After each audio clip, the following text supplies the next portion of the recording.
Riwruok mar Okinde ma Meru oseyo kaka doho ma Maua tayo chenro mage ka giwacho ni moko kuom jotije e dohono ok ochope e kaka tije dwarore, ka jotije matiyo e dohono bende ok oketo maino e tijegi.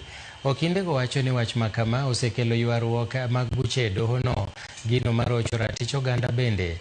Ma timore kata mana bang' kane ondiko ne jang'ad bura maduong' dwe mar abiriyo higani ka gikwayo mondo mi okaw okang' mowinjore, to kata kamano onge lokruok moro amora mosetim.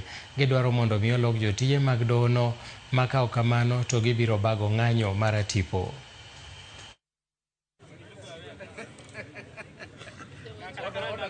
It is time the Chief Justice got serious and stopped sending rejects to our region, because some of the judicial officers had previously been rejected in Nanyuki, previously rejected by members of the bar in Nyeri, and we will not allow such a kind of trend to continue in Mount Kenya region, where other judicial officers are sent here who are rejected from other regions to come and just be dumped in our region here to frustrate advocates and frustrate litigants.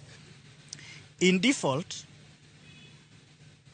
should the Judicial Service Commission and the CJ fail to act promptly on the above demands, the Meru Bar Association shall, effective Monday, 27th October 2025, and that's today, implement the following lawful measures. 1. Boycott of Maua law courts. All advocates under the Meru Bar Association shall cease court appearances at Maua law courts with immediate effect. Number 2, peaceful weekly protests beginning Thursday this week, and that is 30th October 2025. People in Maua are having the worst services in terms of the judicial services being meted to the Meru populace, and particularly